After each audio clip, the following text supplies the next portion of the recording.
Salut tout le monde, aujourd'hui on est parti pour une petite FAQ. En début de semaine, je vous avais demandé de me poser des questions. J'ai regardé tout ça en milieu de semaine, donc on a une petite quinzaine de questions. Donc on va démarrer tout de suite avec la première, celle de Focus Foot, qui me dit: Salut Robin, en combien de temps penses-tu que Newcastle pourra réaliser les objectifs ambitieux fixés par les nouveaux dirigeants? On rappelle que les Magpies ont été rachetés il y a une quinzaine de jours par le fonds souverain d'Arabie Saoudite, et donc Newcastle est devenu le club le plus riche au monde, avec évidemment des objectifs revus à la hausse. Maintenant, les Magpies ambitionnent de remporter la Champions League dans quelques années. Donc avant de remporter la Champions League, il faudra déjà passer par l'étape qualification en Champions League. Et ça, c'est déjà très compliqué quand on connaît l'adversité de la Première Ligue. On sait qu'en PL, il peut y avoir 5, 6, parfois même 7 équipes qui luttent pour la course à la Champions League chaque saison. Donc il va falloir se mêler à cette course déjà pour les Magpies. Et je pense que ça peut prendre 2 voire 3 bonnes années pour Newcastle pour avoir une équipe cohérente, une base cohérente pour pouvoir rivaliser avec les grandes écuries de Première Ligue qui sont installées déjà depuis de nombreuses années. Je ne pense pas que Newcastle sera par exemple en Ligue des Champions dans un an maintenant, parce que le mercato estival l'année prochaine, il y aura certainement de belles recrues, mais je ne pense pas qu'en l'espace de un seul mercato, une équipe pourra se former du côté des Magpies. Donc je pense que ça prendra quelques années du côté de Newcastle. Ensuite, une question de Camille qui me demande mon avis sur Xavi. S'il devenait entraîneur du Barça, est-ce qu'il ferait mieux que Ronald Koeman? Je n'en ai pas la certitude, parce que je trouve déjà que l'effectif du Barça est très très limité actuellement. Je trouve aussi, et ça c'est même pas moi qui le trouve, c'est tout simplement un constat, Xavi il n'a entraîné qu'au Qatar, à Al Sadd, donc c'est pas du tout la même chose d'entraîner au Qatar dans un championnat où son équipe surdomine le championnat. Cette équipe d'Al Sadd, elle a des moyens surdimensionnés, elle a un effectif surdimensionné par rapport à ses rivaux, donc évidemment ils remportent leur match très très simplement, cette équipe d'Al Sadd.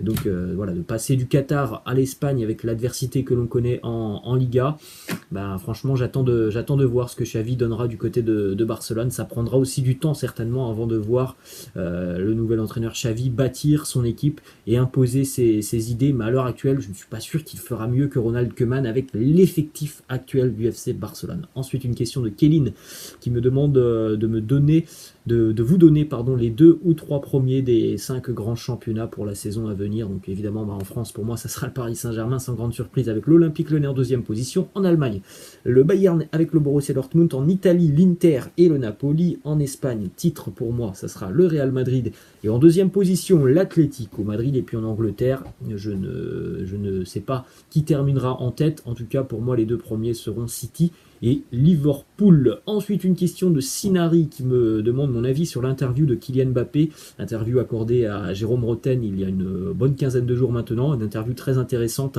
où il a répondu honnêtement et sincèrement à tout ce que l'on se demandait déjà depuis quelques semaines, son avenir au Paris Saint-Germain, l'échec à l'Euro, sa cohabitation avec Neymar. Donc voilà, il a répondu à tout très honnêtement, Kylian Mbappé. Donc voilà, moi j'ai trouvé ça très intéressant. On a vu aussi que il n'avait pas forcément la même version que le Paris Saint-Germain. Lui nous annonçait qu'il voulait quitter le club dès la fin du mois de juillet. Du côté de Paris, on a ouvertement annoncé que Kylian voulait partir à la fin du mois d'août. Donc on voit bien que c'est un petit peu tendu quand même entre Kylian Mbappé et l'organigramme du Paris Saint-Germain. Et le fait aussi qu'il a été très honnête, il a dit: moi je veux rejoindre le Real Madrid.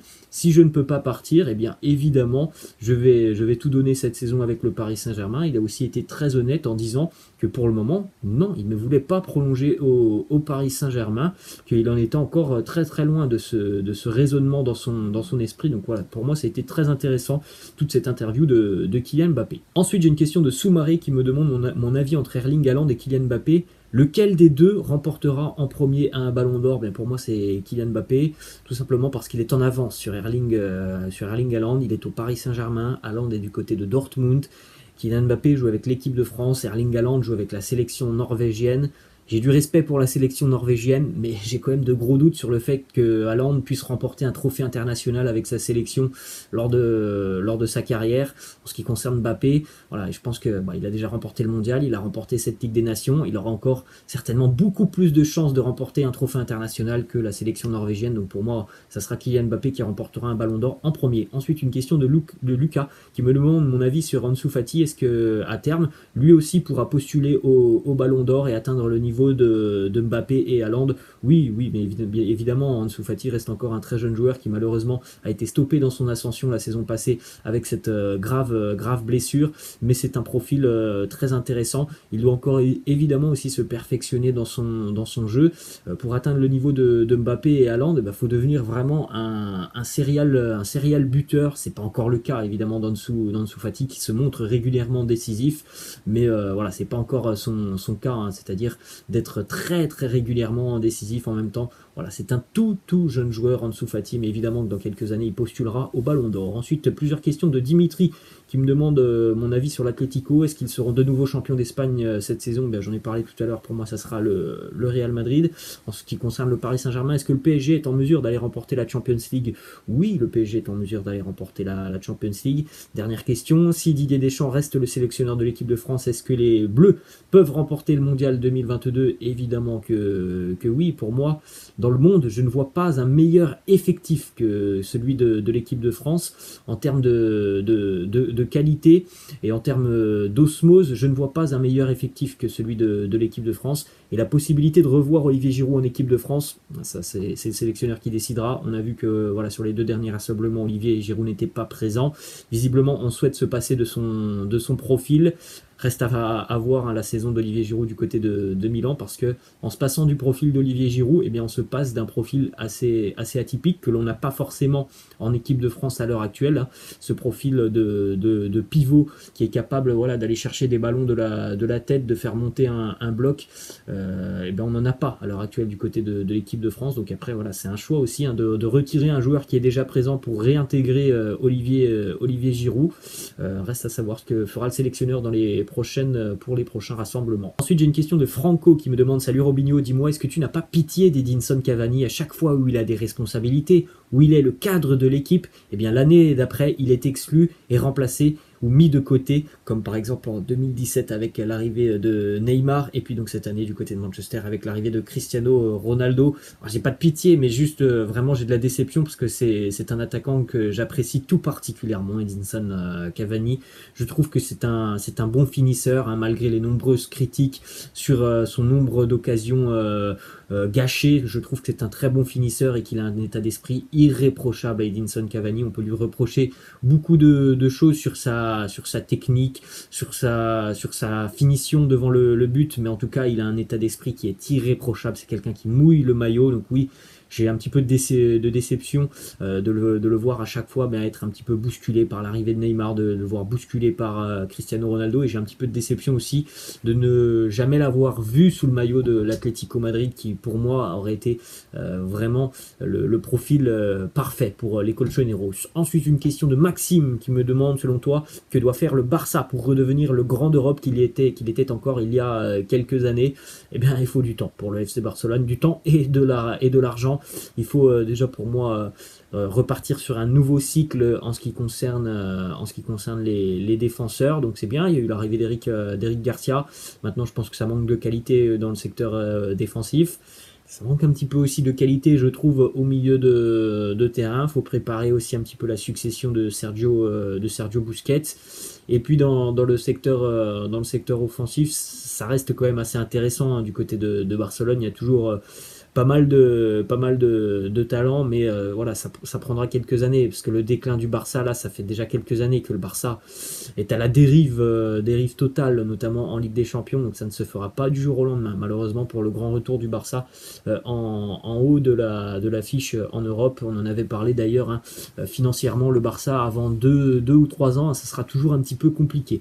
Ensuite, une question de Babacar qui me demande mon avis sur la non-nomination de Edouard Mendy au niveau des 30 joueurs nommés pour le Ballon d'Or. Je trouve ça vraiment déplorable. Il n'y a qu'un seul gardien dans cette liste, c'est Gigi Donnarumma, qui a fait vraiment quelque chose d'exceptionnel avec la Squadra Azzurra.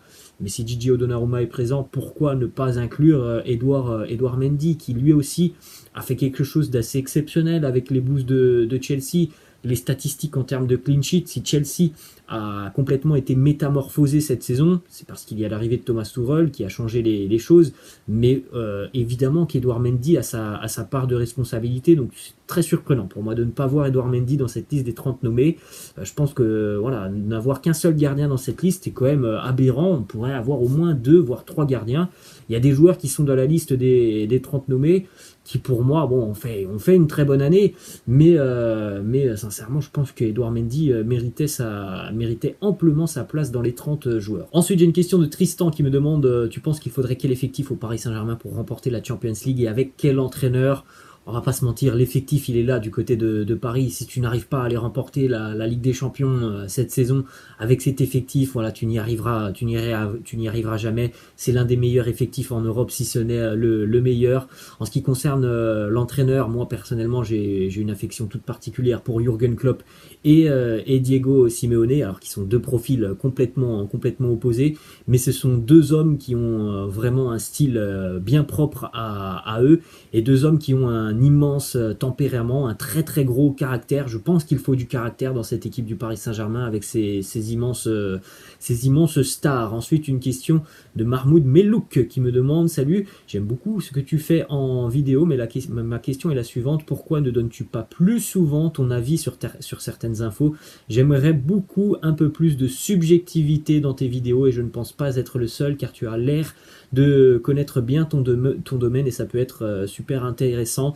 Merci Mahmoud pour cette question très intéressante. Il est vrai que voilà, moi je reste très très neutre dans mes avis. Je ne donne pas forcément justement mon avis, parce que dans l'After Zap Image, j'ai pas trop le temps. Il faut enchaîner les infos, et moi j'ai pas trop le temps non plus de sortir d'autres vidéos. Malheureusement, je vous ai déjà expliqué, avec le travail à côté, c'est très très compliqué. Dans quelques mois, normalement, ça sera un petit peu plus simple pour moi pour proposer d'autres contenus, et je me suis déjà posé pas mal de questions. Évidemment aussi que j'aimerais vous proposer autre chose avec vraiment mon ressenti sur certaines choses, sur certains débats, comme j'ai pu le faire notamment sur Kylian Mbappé il y a quelques semaines, où on parle d'un sujet précisément, et je vous donne mon avis sur ce concept. Donc ça, c'est à voir dans quelques mois maintenant. Mais oui, évidemment, j'aimerais aussi vous partager un petit peu plus de mon ressenti sur certains débats d'actualité qui concernent le foot. Ensuite, j'ai une question de Blast Storming qui me demande quels sont mes top et flop équipes ou joueurs dans les 5 grands championnats. Donc en France, ça va pas être compliqué. Lille, évidemment, est un flop pour moi. L'AS Monaco aussi est un flop. En ce qui concerne les tops, j'aime beaucoup ce que je vois du côté de Lyon et de Marseille. Du côté de l'Allemagne, évidemment, un top, hein, le Bayern Munich, malgré le changement d'entraîneur, la machine continue de bien fonctionner. Bravo aussi à Fribourg, qui fait un début de saison exceptionnel. Un petit flop, le Borussia Mönchengladbach, hein, qui est assez décevant en ce début de saison. Du côté de l'Italie, un grand bravo au Napoli, une attaque de feu, une défense de fer. Un petit flop, la Juventus, hein, qui a mis quand même du temps avec son nouvel entraîneur, même si les résultats sont en train d'arriver. Voilà, le style de jeu est très minimaliste pour le moment côté turinois. Du côté de l'Espagne, top évidemment le Real Madrid, avec évidemment un grand Karim Benzema, une attaque qui répond présent. Ça a été compliqué la saison passée, hein, sur le secteur offensif, hormis Karim Benzema. Là, ça répond présent côté merengue, avec Karim Benzema et Vinicius. Et puis le flop aussi, c'est le Barça. Hein. Franchement, le Barça est très très décevant. Et du côté de l'Angleterre, top évidemment pour City et Liverpool. Et puis en ce qui concerne le flop, Leicester qui me déçoit un petit peu quand même en ce début de saison. Et puis en ce qui concerne un joueur en particulier, Jadon Sancho, Manchester United, Jadon Sancho, pour le moment il est très très loin de ce que l'on attendait de lui lors de son arrivée. Ensuite, une question de The Libanais, peut-être, il y a le drapeau du Liban. Il nous dit: tu penses que les Pays-Bas vont gagner quelque chose dans les 5 prochaines années? Donc ça sera soit la Coupe du Monde, soit l'Euro. Je ne pense pas. Il y a beaucoup de qualité du côté des Pays-Bas, mais sincèrement, en termes d'effectifs, ça reste quand même assez limité, je trouve, côté néerlandais. Pour moi, ils ne sont pas en concurrence avec l'équipe de France, ou avec la sélection allemande, ou avec l'Espagne, ou même l'Angleterre. Donc pour moi, ils sont en retard, hein, les Pays-Bas, même s'il y a eu l'émergence de quelques joueurs depuis quelques années. Je ne les vois pas à court terme remporter un trophée international. Ensuite, KXES qui me demande pour moi quelle va être la surprise de cette saison en Champions League. Je pars sur l'Ajax qui fait une campagne de groupe plutôt incroyable déjà, hein, 9 points après 3 journées. Et puis je vois bien un petit quelque chose du côté de l'Atalanta Bergame, hein, lorsqu'ils nous avaient déjà surpris pour le Final 8. Je les vois capables de refaire la même chose un petit peu cette saison. Ensuite, on a une question de Naruto qui me dit, pour toi Robinho, quel est le joueur qui est juste derrière Messi et Ronaldo depuis 2010? Là tout de suite, comme ça, j'ai deux noms qui me viennent en tête. J'ai Robert Lewandowski et Luis Suarez. Ensuite, on va terminer avec cette dernière question, celle de SRG 10 qui me demande, est-ce que Léo Messi est toujours le favori pour le Ballon d'Or? Moi, je vous en ai déjà parlé à de nombreuses reprises dans l'After Zap Image. Pour moi, oui, c'est le favori et je pense que ça sera Léo Messi qui remportera le Ballon d'Or, même si évidemment j'aimerais me tromper. J'aimerais que Karim Benzema puisse remporter ce Ballon d'Or, mais voilà, je vous ai déjà expliqué mon raisonnement. Lionel Messi, ça fait depuis le début de sa carrière qu'on attend qu'il remporte un trophée international avec sa sélection argentine. Ça a été chose faite cette année avec cette Copa América et je pense que ça sera vraiment ce trophée qui va faire pencher la balance du côté de Léo Messi. Voilà les amis, la fin de cette petite FAQ. J'espère que ça vous a plu. N'hésitez pas les amis à me laisser des questions dans la barre de commentaires pour la prochaine FAQ. Je vous laisse et je vous dis à la prochaine. Ciao.